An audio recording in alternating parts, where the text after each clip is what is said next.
All right, guys, what's going on? Welcome back to Chris's Sports Corner.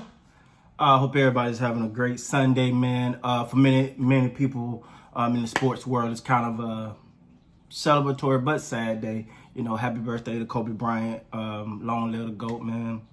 We'll forever miss you. The way you impacted so many people, man, and the way that you were just, I'm gonna say the most relatable superstar of all time. Relatable. I mean, just can relate to you. Especially in my era. So, but moving on. But happy birthday, GOAT. So first of all, like I always say, hit me up on Instagram. I appreciate the support. Continue to hit me up on Instagram for direct communication if you want to chop it up. Links below for the merchandise I got a couple things. I got some more stuff coming in. So just check it out. Let me know what you think. All right. So the Baltimore Ravens and Earl Thomas. Now, first of all, I'm never gonna cut it. I'm never gonna change my stance. I've been a Earl Thomas fan since Seattle, and you know, I've always looked at the guy as, you know, a game changer or team changer at his position. You know, he had the rough breaks in Seattle with the 2 back-to-back leg injuries. We all remember the infamous show of love when he was being carted out the field towards Pete Carroll. Fast forward to last year, I felt like he played well, but he still didn't have his feet up under him 100%. And then you got to look at last year, the timeline of events that was happening with Earl Thomas since he's been in Baltimore, including this incident that happened with his fiance, I think it is, as well as the latest incident with him getting into the incident with his fellow teammate. And when I first seen this story, I didn't talk about it because I was like, man, come on, it's camp, man. You know how that go.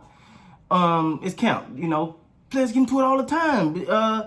The Cowboy was just talking about a near incident that happened that day. I didn't put much stock into it. And then you start to hear the rumors. Will the Ravens release Earl Thomas? Me? I was like, oh, okay. Yeah, we playing jokes today? Yeah, they're going to release Earl Thomas. Never happening. Nope, they're not going to happen. Well, lo and behold, I seen it. The Baltimore Ravens had decided to either trade or release Earl Thomas. First of all, I will say this. I don't think they should have put that out there like that. I think you should have said be willing to trade, not the release part. Because if I'm an organization looking and saying, well, why would I trade for him? You're gonna release him anyway. I can just try to get him in. I'm not gonna give you something and have to carry that salary cap.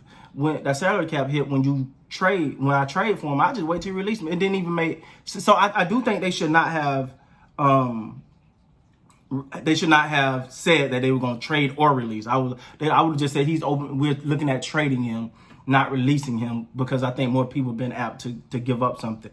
But if you I didn't see them. Once they announced that they would release him, it don't make sense. It's just they make financial sense for anybody. Obviously, the Cowboys came up as, you know, the main destination for Earl Thomas.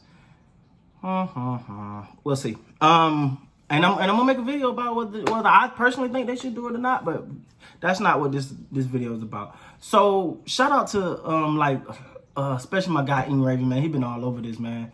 And he kind of really broke down the timeline of everything that's going on with Earl Thomas. I don't want to reiterate what he said. Go watch his video, man. Check him out. If you haven't seen that video, go watch it. He lays it down perfectly. So shout out to him. But what I want to talk about, man, is people always, you know, say, you're a Cowboy fan, but you show the Ravens a lot of love, though. Why is that? You know, I have people that say that I don't seem right that you show them. I always give credit what is due. And today's decision, the Baltimore Ravens decide to release Earl Thomas. That decision shows you one thing about this organization that I've been saying for a long time. The number one thing about this organization, they put the organization and the culture above the individual player and money. It's just that simple. And today was no better example of that. And you have to give kudos to an organization like that. Because a lot of people would have wrote that one out. It's a lot of teams that would have been like, hey, nah, man, we're going to get something for this money.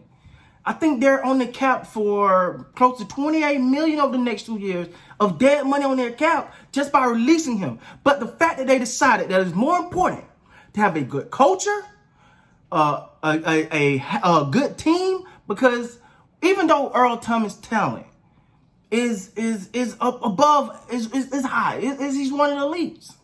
Even though his talent is there, he can ultimately lose you games if it affect your locker room and people can't focus on what they need to focus on because this player don't want to line up beside this player. This player is taking the opportunity to belittle or, cause disruption in the locker room. That type of stuff is not needed. Now, I know that's on the defensive side of the ball, but is it fair that someone like Lamar Jackson have to even deal with that? Because you got to deal with the questions about it. How do you feel about that's not something this team got Super Bowl aspirations. And that's with or without Earl Thomas, and they made the decision that it was without Earl Thomas. And I'm gonna tell you this, when it comes to a franchise that is focused on winning, not the highlights, not the name on the back of the jersey, it's about the wins. And this shows that the Baltimore Ravens decided to choose winning, a winning culture, and a winning organization over a great player. It's just that simple. And I think as a fan of football, you have to admire that. They're saying we would take the money.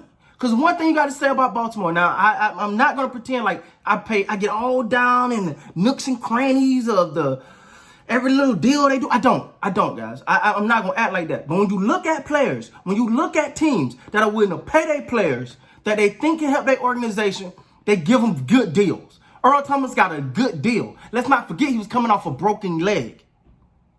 He got a great deal. They gave him his fair value. Maybe even more to some people. I like Earl Thomas, but he was dead wrong. He called it a toxic environment. It was time for him to go. Maybe he can go somewhere else and get his head right. Maybe he can go somewhere and get along. But the Baltimore Ravens wasn't having it in their locker room. They released a prime safety, an elite safety. They took a 28 to 29, close to something like that, $1 million cap hit over the next 2 years. But to have a team that's focused on winning, focused on the goal, focused on the mission, as opposed to dealing with this type of distraction, you got to salute a team like that, man. You got to salute the organization that's willing to do that. And to me, I think it was a smart decision. They showed their commitment to the culture and to winning above players, above money, and that's something I think that should be applauded. So I'm gonna do my job in applauding it, man. With that being said, guys, that's my take on the Baltimore Ravens. I try not to make these videos too long because I can really go on, man. But that's my take. Baltimore Ravens officially released Earl Thomas and they placed their culture and attitude above player and money. With that being said, till next time, you guys be great.